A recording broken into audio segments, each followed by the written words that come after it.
Si tu veux te lancer ou bien si tu veux réussir sur YouTube, il est très important d'éviter certaines erreurs qui vont te coûter des vues, des abonnés et à un moment donné forcément de l'argent. J'ai listé pour toi 14 erreurs que je te recommande vivement d'éviter. Après c'est ta vie, c'est ta chaîne YouTube, tu fais ce que tu veux. La première erreur à ne pas faire, et c'est ce que beaucoup de créateurs de contenu qui débutent sur YouTube font, c'est de ne pas établir un contact visuel avec ton audience. Lorsque tu n'as pas de contact visuel directement avec ton audience, donc si je ne te regarde pas et que je regarde là-bas, que je suis en train de faire ma vidéo, ce n'est pas un reportage, ce n'est pas un documentaire que je suis en train de faire. Normalement, je dois avoir une connexion directement avec toi qui es mon spectateur, toi qui es l'utilisateur, la personne qui regarde mes vidéos. Mais si je ne fais pas ça, qu'est-ce qui se passe? C'est une forme de déconnexion. Tu as l'impression que je suis en train de parler avec quelqu'un d'autre et ça ne t'intéresse pas forcément. Là, c'est dans le cadre où tu fais des vidéos où tu parles directement à la caméra. Si c'est une chaîne YouTube où on ne voit pas ton visage, il n'y a pas de souci par rapport à ça. Parce qu'il y a un élément qui est hyper important sur YouTube, c'est la rétention. Et si tu ne maintiens pas un certain contact visuel directement avec ton audience, ben tu risques d'avoir des problèmes de rétention sur le long terme. La deuxième erreur, et c'est certainement la plus grave, c'est de simplement de ne pas commencer à faire tes vidéos YouTube. Le succès sur YouTube, c'est pas forcément et nécessairement ce que tu sais, c'est le fait de publier des vidéos régulièrement sur ta chaîne YouTube. Il y a des personnes qui peut-être sont abonnées à ma chaîne, sont abonnées à d'autres chaînes comme Ibrahima Kamara, le coin des YouTubeurs, etc. Tu connais beaucoup de choses sur YouTube, tu regardes de nouvelles vidéos à chaque fois, tu es rempli de contenu, mais ce contenu n'a pas d'impact sur ta chaîne YouTube parce que tout simplement tu n'as pas publié des vidéos YouTube.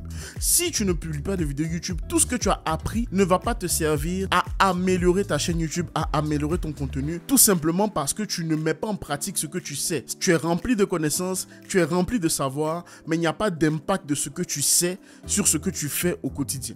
Et la troisième erreur qui fait suite à cette deuxième erreur que je viens de te partager, c'est de te focaliser sur le matériel au lieu de te focaliser sur le contenu.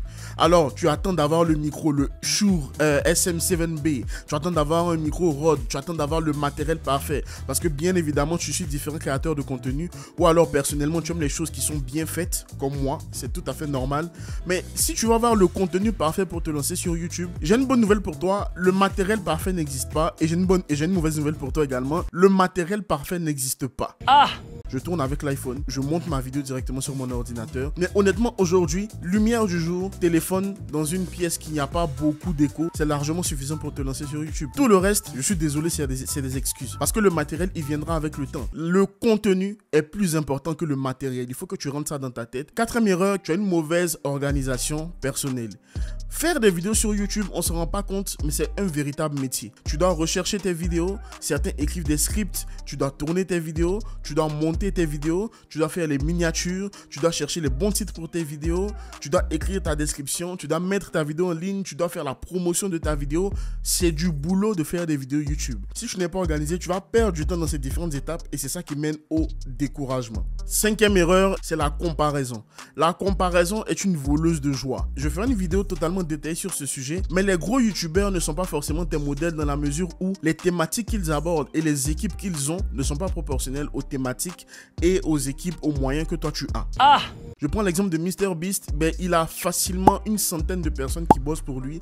Il investit entre 5 et 10 000 $ par vidéo pour ses miniatures uniquement, sans compter les millions de dollars qu'il dépense pour faire ses vidéos. C'est pas la même chose que toi qui est en train de débuter, qui est en train de te lancer. Mais si tu te compares simplement en regardant les chiffres et que tu ne connais pas les coulisses des chiffres que tu vois, tu vas être déçu. La sixième erreur, c'est de ne pas travailler tes titres. Là, il y a deux choses que les spectateurs voient avant de cliquer sur ta chaîne et les deux choses les plus importantes, ce sont les titres et les miniatures.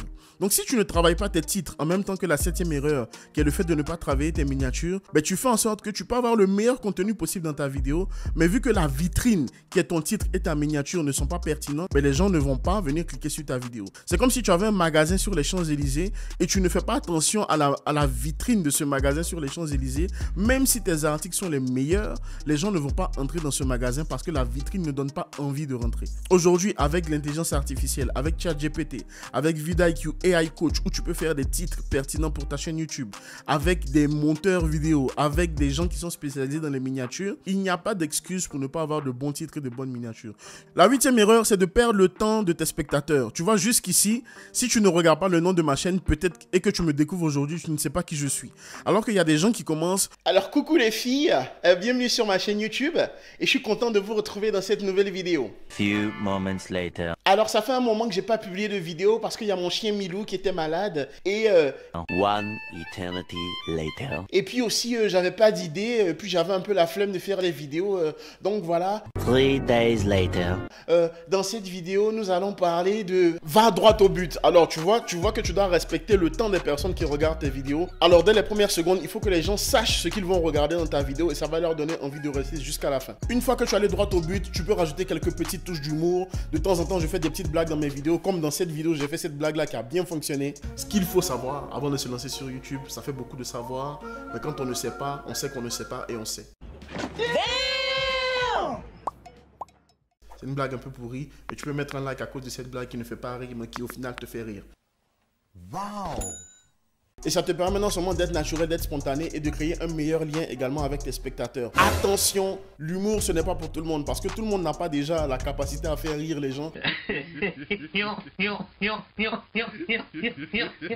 Donc utilise-le avec parcimonie, c'est-à-dire ça et là pour améliorer l'expérience de ta vidéo, mais tu n'es pas obligé d'en faire des tonnes pour que ta vidéo puisse être engageante. Si tu ne fais pas attention à ta dose d'humour, ça sera l'explosion.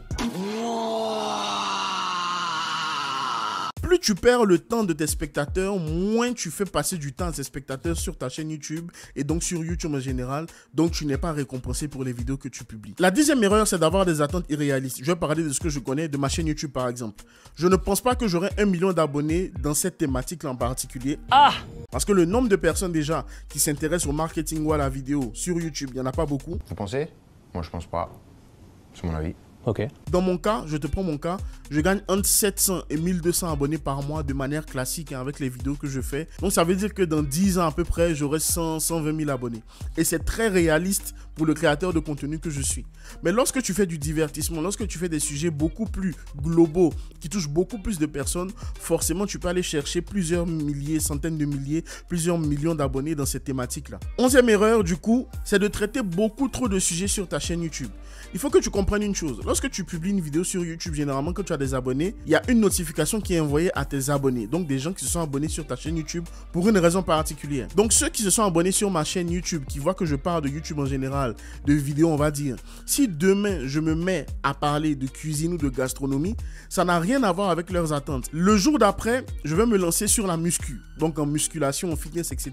Ça n'a encore rien à voir avec le sujet de base. Si tu tapes plusieurs sujets sur ta chaîne YouTube déjà, tu n'es pas en train de donner les bonnes informations à l'algorithme pour qu'il aille chercher l'audience qui correspond le mieux à ton contenu. Et troisième chose, en termes de monétisation, en fonction du sujet que tu traites, la monétisation varie grandement. Si tu fais du e-commerce, tu vas gagner beaucoup plus d'argent que si tu fais du divertissement. Mais si tu as plein de sujets à la fois sur ta chaîne, là tu confonds également ta capacité à gagner de l'argent sur YouTube. 12e erreur, c'est l'irrégularité qui est liée à une des erreurs qu'on a mentionnées plus tôt, qui est le manque d'organisation. Lorsque tu débutes sur YouTube ou lorsque tu veux faire croître ta chaîne YouTube, tu es obligé de maintenir une certaine régularité. Si tu n'as pas de stratégie de base pour ta chaîne YouTube et en plus que tu n'es pas régulier, forcément tu n'auras pas de résultat. Donc régularité, ça dépend de ta capacité à produire. Si tu peux produire une vidéo par semaine, maintiens le rythme d'une vidéo par semaine. Ce qui nous mène à la 13e erreur, c'est le fait de ne pas avoir de stratégie sur ta chaîne YouTube. Ta stratégie, elle doit être individuelle et personnalisée à ta chaîne. Donc pour ça, tu as besoin de quoi? Tu as besoin de te former. Donc tu prends des formations sur YouTube pour avoir une bonne stratégie ou tu te fais coacher par quelqu'un qui est expert sur YouTube dans la stratégie. Quels sont les outils que tu vas utiliser? Quelle est ton organisation? Quel est ton rythme de publication? Quels sont les sujets que tu vas traiter? Quels sont les concepts même de miniatures que tu vas avoir? Tout ça, ça fait partie de la stratégie. Quels sont les KPI, donc les indicateurs que tu vas regarder? Tout ça, ça fait partie de la stratégie. La 14e erreur, et ça arrive à beaucoup de personnes, c'est d'abandonner beaucoup trop tôt. Tu postes 10 vidéos et tu te dis que c'est fini. Moi, je suis à ma 200e vidéo, je crois, sur ma chaîne YouTube et je vais continuer encore et encore. Les meilleurs créateurs de contenu que tu suis, si tu vas sur les chaînes YouTube, il y a plus de 1200, 1300, 2500 vidéos sur leur chaîne. Après 10 vidéos, tu abandonnes, c'est trop tôt. Donc si tu veux avoir aussi une stratégie pour avoir tes premiers 1000 abonnés, je te recommande de cliquer ici et je te partage les meilleures stratégies pour avoir tes premiers 1000 abonnés en 2024 et dans les années à venir. Moi je te dis à la prochaine vidéo. Ciao!